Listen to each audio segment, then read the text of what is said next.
from NBC News. This is Today with Kathie Lee Gifford and Hoda Kotb, live from Studio 1A in Rockefeller Plaza.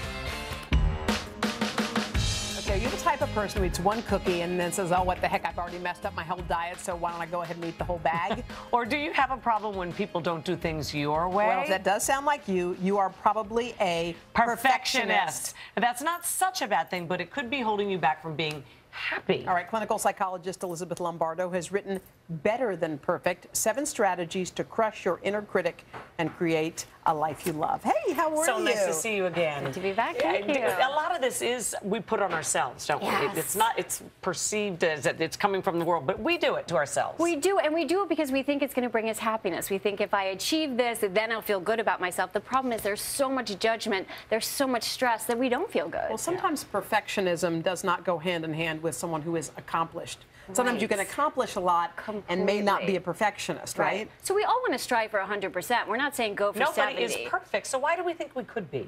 Well, it's not even that we think we could be, we think we should be. Should be. So it's that judgment. It's that those boxing gloves that we put on and really beat ourselves up when we don't achieve all those things we think we should. Is it because we're comparing ourselves to our neighbors, our girlfriends, our friends, stuff like that? Yeah, and we do that because that's how we feel good about ourselves. It's called conditional self-worth. I'll feel good if I achieve this. I'll feel good if someone gives me kudos. So basically you're saying these people that are struggling so hard to be perfect actually don't have a healthy self-love already? Exactly, exactly. It's all about what they're saying to themselves, and it's not a positive thing. Okay, well, there's a quiz that we put on our website that we took. Cody and I took it. Our scores showed this, that perfectionist qualities prevent the true you from shining through. What does that mean? So think about who you are on your best day. You're kind, you're fun, you're having a great time. Think about who you are on your worst day. When you're stressed out, you may be more irritable, you may be short-tempered, it's hard to focus, it's hard to be productive. When you're a perfectionist, that's where you tend to be, in that stress mode. Okay. Wow. All right, so here's some of the questions. This is one statement that a lot of people scored high on. This is it. I tend to think in absolutes, what we said in the beginning. If I'm on a diet and I eat one cookie, I'll keep eating through since I feel like I've already ruined my diet. Yeah, that makes perfect sense. All or nothing thinking. One cookie might as well have the whole plate. Rationally, that makes no sense at all. But most people can relate to that. Can you, Hoda?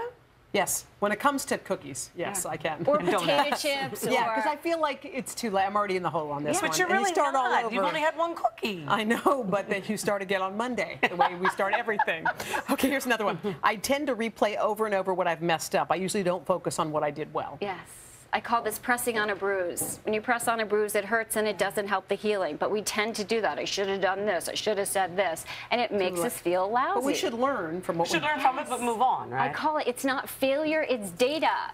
It's data. Use what happened, figure out why it happened, and then move on so it doesn't happen again. And once it has happened, it's history. You cannot change it. And just quickly, some people don't like it when you don't do things their way.